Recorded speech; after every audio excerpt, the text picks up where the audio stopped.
Hello, everyone. I'm in my college dorm right now, so if you can hear voices in the background, those are probably just my roommates. Hopefully, you don't. I mean, they're in the other room, but whatever. So this is gonna be my way too early center predictions. It's 12 a.m. on the 27th of March of 2026. I don't know why I said it like that. It's March 27th, 2026.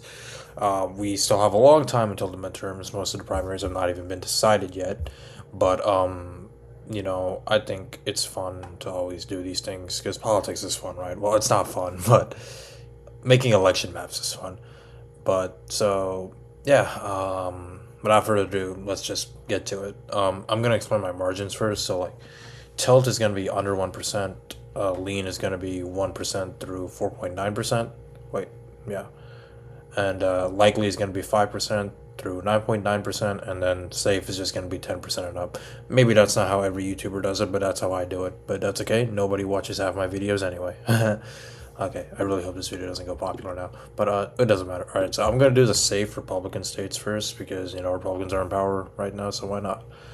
I know Steve Daines isn't running again, but I think Montana is going to be safe just because of the fact that, they don't really have any good Democrats running. So even if a generic Republican runs against a generic Democrat, I think he's going to be safe.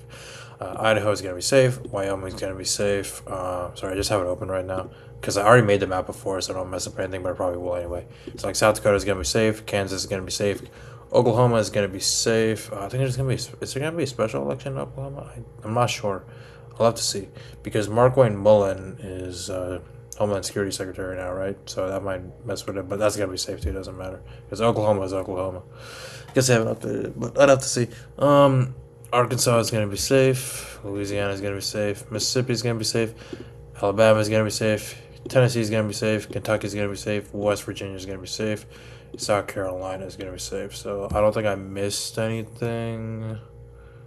Yeah, I think we are chilling. So yeah, right off the gun, Republicans have 45 seats, and those are just the safe seats. So those are the seats that are most likely easily gonna win, even though the environment is not benefiting them, even though they're the party in power.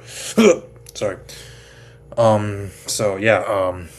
Yeah, that's it. Let's just get to the safe Democratic states. Not that many. Actually, there's a decent bit. Oregon's gonna be safe. Colorado is gonna be safe. It's moved a lot to the left. Illinois is gonna be safe. Um, Virginia is going to be safe. And then the East Coast, most of it's going to be safe. Delaware is going to be safe. New Jersey, where I'm from, is going to be safe.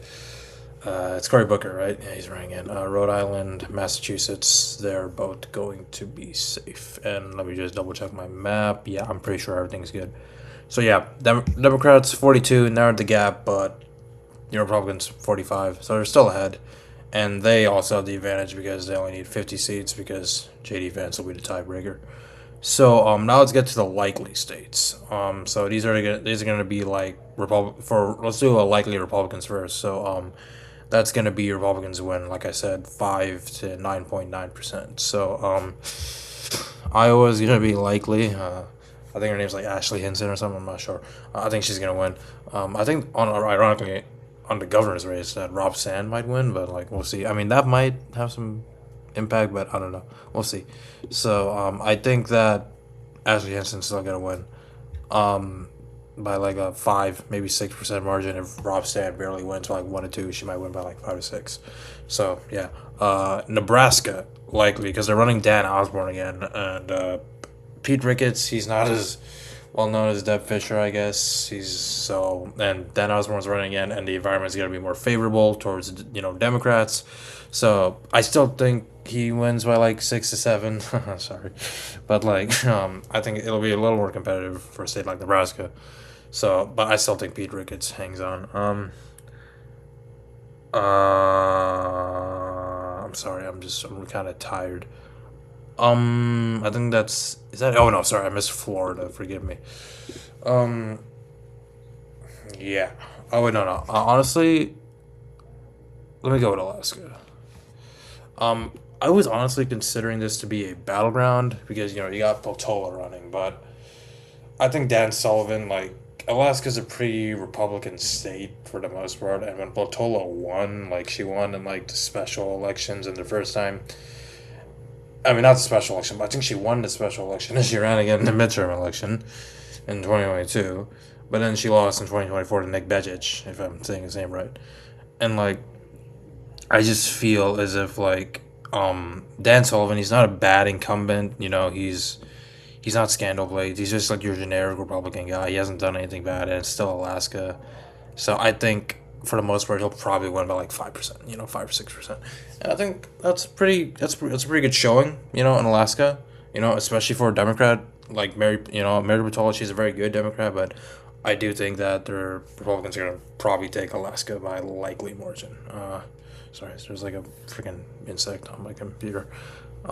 As for the rest, I think that's it for likely Republican states. Now the Republicans are 49, so they're they just need to win one more seat and then bam, they won the Senate.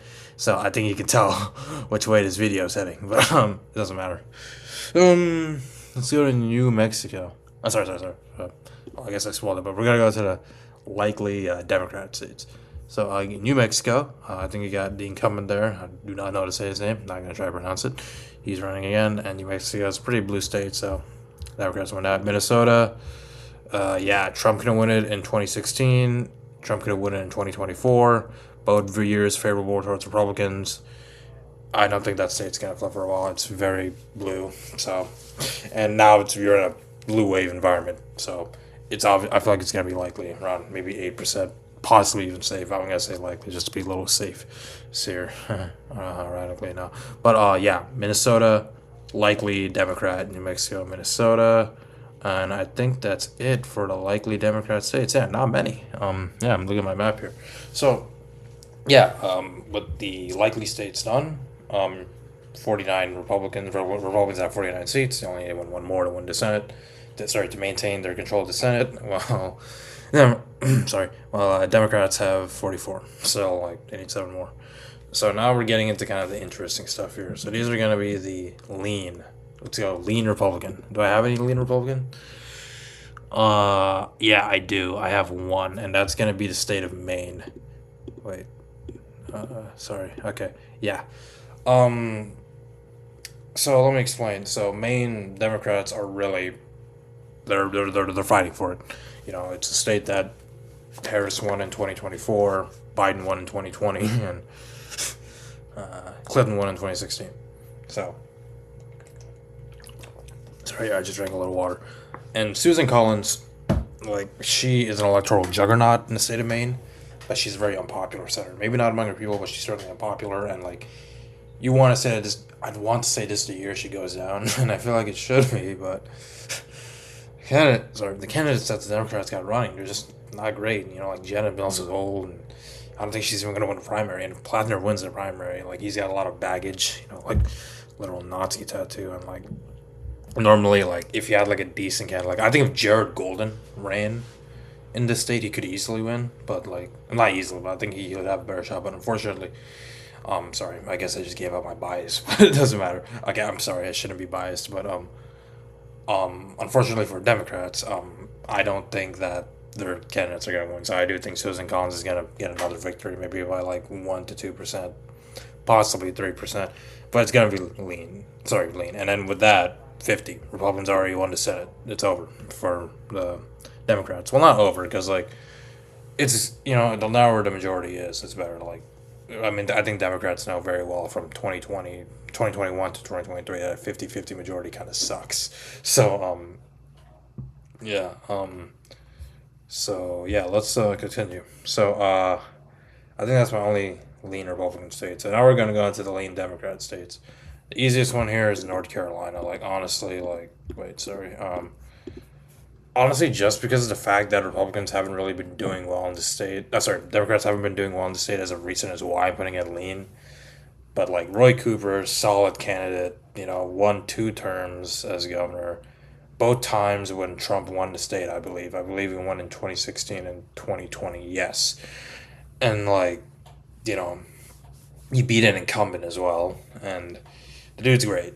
Like, great candidate. The Democrats should be really happy that they got him. They basically have an easy pickup, especially when Trump and Tillis got into their argument over the one big beautiful bill, and then Tillis dropped out. So you got a great Democrat. not very good Republican candidate Michael Whately. I think that's his name. So yeah, that's pretty easy pickup for the Democrats, which helps a lot. Next, Michigan. So this is going to be a little controversial because this one's a little weird because you have like a pretty competitive Democratic primary between Haley Stevens, Al Sayed, and the other person whose name is escaping me. Ironically, I think she's the one leading into polls, but I think her name's like McMorrow or something. But like, yeah, um, I think that barring an El Sayed victory, the Democrats will win. But the problem is that it's kind of hard to predict that because I assume like if Al Sayed doesn't win, a lot of his fan base they're not going to vote. They might just not turn to vote, and then like the Republicans on the other hand, like sorry, they're coalesced around Mike Rogers. So, I don't know. I feel like it's kind of hard because Mike Rogers couldn't win in Michigan against in an open seat, by the way, against what's his face, Alyssa Slotkin, and like that was a year when Trump was on the ballot, mind you, and he won the state. Like I don't know how much he underperformed Trump by. I believe both of these elections were close. Like Trump like won Michigan by less than a point, and Rogers lost by less than a point. But I just don't know if he's gonna be able to win when Trump is not on the ballot in a year that's not gonna be favorable to Republicans. When he couldn't even win in a year favorable to Republicans with Trump on the ballot, especially, and I'm saying like with Trump on the ballot because Republicans don't really turn out when Trump is not on the ballot. So I'm gonna say the Democrat, whoever may be Haley Stevens, they're probably gonna win this state by like a 1 to 2% margin, and that's good. I mean, you have to defend that seat if you're if you're like Chuck Schumer, you're a Democrat, so you gotta defend that seat. If Gary Peters was running, it'd probably be an easy keep, but he's not running. Um, Next is Georgia. Yeah. So for a long time, I had this as a easy Republican flip, but then Brian Kemp said he wasn't running again. So and now like the Republicans can't really seem to find anyone. And I guess like the thing with Ossoff is like when he won in 2020, I'm not gonna say like he didn't deserve it, but a lot of circumstances certainly worked in his favor. He lost the November general election to David Perdue by about I think it was like 49.7 to like 48%, and like Purdue just barely missed the 50.1%, 50.01% threshold to avoid a runoff, and then he only lost a runoff because Trump decided to say that the election was rigged, which made Republicans not want to vote, and then he won. And then obviously Trump saying the election was rigged did not make him look very good. So yeah, but Ossoff like they don't really seem to have a good Republican candidate. The dude's a great fundraiser, and similar to Dan Sullivan, he's not really a bad incumbent, although he is running in a very competitive state. Like I just think the fact that you know you don't have many good Republican candidates, and the dude's like not a bad incumbent. Like I think he's gonna win. I think it might go to a runoff, but like I think in the end he'll prevail. Maybe by like 1 to 2%, possibly three. But yeah, I think he'll prevail. So yeah, Georgia, uh, lean Democrat. So I think that's everything for the lean. How many do I have left? Three. Oh wait, I forgot New Hampshire. Sorry. Yeah. I think John Sununu is running again, but like New Hampshire, I'm gonna say what I said for Maine or whatever state. Oh no, Minnesota. Like Trump gonna win it 2016 or 2024. And like I said, I forgot who's running. Oh yeah, it was John Sununu and Chris Pappas. Incumbent representative. John Sununu, not a horrible candidate, but I think he narrows up the race a bit. Maybe like 1 to 2%, but maybe I do think in a wave year for like a Democratic environment that environment that favors Democrats that Pappas is gonna win. I forgot who the oh yeah, it's Jean Shaheen. She's not running again. So yeah, 48. Now you get to the tilt states, and the road gonna be tilt Democrat, and this is probably the most interesting part of the video. So let's get into it. Ohio. Now, up until today, I actually did not. I actually had Ohio characterized as like likely or Republican or lean Republican because the state has just moved so far to the right since 2016. But like Let me explain. You have Sherrod Brown. He's running. He's most likely going to be the nominee. The dude is extremely popular in Ohio. I'm going to try to pull up the 2024 Ohio Senate race results on my phone real quick. Hold on. Yeah, he only lost by like 50.1 to 46.5. So, like, he lost in Ohio by 3.6 points on the same ballot that Trump, sorry, it's being really slow, that Trump defeated Harris by about, it was definitely, I think it was like I'm pretty sure it was a safe margin. I'm trying to get the exact numbers. But like, yeah, Trump defeated Harris in Ohio by like a safe margin. Like, based off of numbers I have in front of me, I'm just gonna round it because I'm tired. By about 11 points, and he lost by 3.6. So he outperformed tremendously. Now you're saying Trump's not on the ballot. Okay, so inherently less Republicans are going to turn out. Um, second of all, um, John Husted, not a horrible candidate. Lieutenant governor appointed. This is a special election for what's his face, J.D. Vance. Um, but Sherrod Brown, great candidate. John Husted, not a horrible candidate, but I do think the Democrats win in terms of candidate quality. But then again, there's still a lot benefiting Sherrod Brown here because lots of Republicans are going to turn out. He's a great candidate. John Husted, not a horrible candidate, like I said, but we're also missing the fact that Vivek Ramaswamy is running at the top of the ticket for governor against Amy Acton. And Ramaswamy is not the best candidate for governor in that state. Like, if I'm looking at the polls, he's actually performing really badly, which is surprising. Like, I think he's going to win, but, like, it's going to be a pretty pathetic margin for a Republican in Ohio. So, like, look, honestly, like, I think that might hurt John Husted. So, low key, like, I just think, like, if you combine all that, then Jerry Brown wins. And it's going to be, like, by the skin of his teeth, mind you.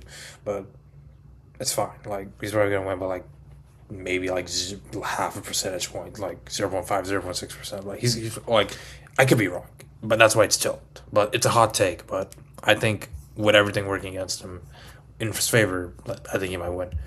And Texas is hard to determine simply because we literally don't know who the Republican candidate's gonna be. Like the polling has Paxton leading Cornyn for the runoff, but like I think the polling said that for the general, and like Cornyn got the plurality. But let's say Paxton does win, then I think Tallarico is going to win the general by like a tilt margin. Like this is probably going to be the closest one because Lexus was like this thing that was coming for so long, and then like Trump just reversed all those gains in 2024 when he won the state by like 14 points. I think, I'm not sure. And like now, like Lexus just seems like a pipe dream. But Trump's really unpopular. The war in Iran isn't helping, and like certainly like with all the ICE stuff going on, like I guarantee a lot of the Hispanics that voted for him aren't going to be comfortable voting for him again. Sorry, voting for Republicans again, and that's not even mentioning the fact that Ken Paxton is a scandal-plagued politician who was literally impeached as Attorney General. And like I said, like you saw it in 2022, a lot of these Trump light candidates who like to, be like Trump, they don't get the votes. They don't succeed. You saw it with Mehmet Oz, you saw it with Herschel Walker, you saw it with Blake Masters. They don't do well, and I see that in Ken Paxton. Meanwhile, James Salarico, he's a great candidate. I don't I don't want to say he reminds me of Beto because Beto didn't win, but 2018 Beto who got really close to defeating Ted Cruz. He lost by like maybe like 3 points. So honestly, like I think Tallarico can win it, but like it's gonna be a mad close race. But yeah, I mean, I'm pretty confident in most of these except for Texas and Ohio, obviously. But even if Republicans win both of them, it doesn't matter. They win the Senate. They maintain their control of the Senate because it's going to be 50-50. J.D. Vance is going to break the tie. And I would still say, like, based on my House prediction, like, I don't have the full thing. I have the numbers. I'm predicting, like, honestly, 224 Democrats to, like, 211 Republicans, which is a pretty pathetic showing. It's basically a reverse 2022. I would not say. I mean, I would say for the most part that if that was the case, where Democrats picked up 9 seats in the House and 3 seats in the Senate, not a great blue wave year, but like this certainly keeps you in a path to win the Senate in 2028 and possibly win the presidency in 2028 and then possibly expand your House majority. I don't know, but like, yeah, I mean, I don't know what's gonna go on in the House because there's a bunch of redistricting chaos. But like, this is how I picture the Senate going as of right now. But it's really early. I'll probably do another prediction way down the line when like we're a little more confident. But this is just a way really early prediction of how I feel. Republicans hang on to Senate control, but they lose 3 seats. Those 3 seats being Ohio, Texas, and North Carolina. Yeah, that's about all. Peace out.